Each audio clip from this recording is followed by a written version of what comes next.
Hey everybody, it's shame busting coach Jen Bovey from www.jenbovey.com. I want to talk to you guys about using shame as a motivator.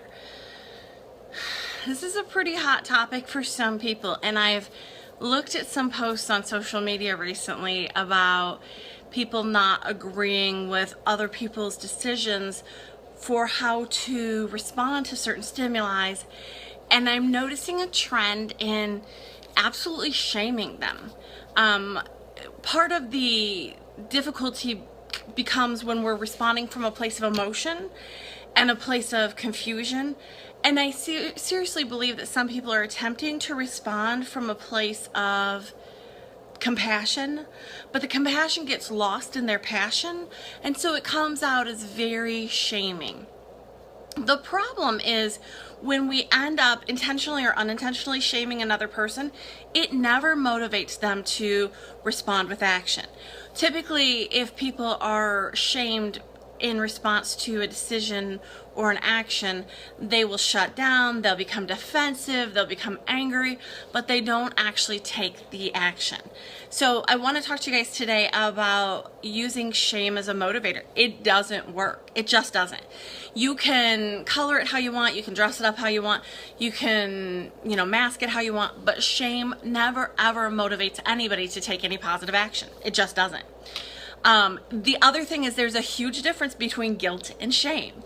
Guilt says, I did something bad. Guilt can be healthy. Guilt can be necessary. Guilt can be a motivator to not cut that person off in traffic if I'm going to feel like crap the rest of the day. Shame doesn't motivate people to do good things. It doesn't motivate people to make good decisions, because shame doesn't say I did a bad action, I made a bad choice, I made a bad decision. It says I'm a bad person. I'm flawed and therefore unworthy of connection. I'm not blank enough and unworthy of connection. I'm not good enough, thin enough, smart enough, pretty enough, wealthy enough, technologically aware enough, whatever. You can put whatever you want in the blank, but that's not going to change. So I really wanted to encourage some of you who are very adamant about your way being the correct way to maybe consider reaching your audience with compassion versus passion.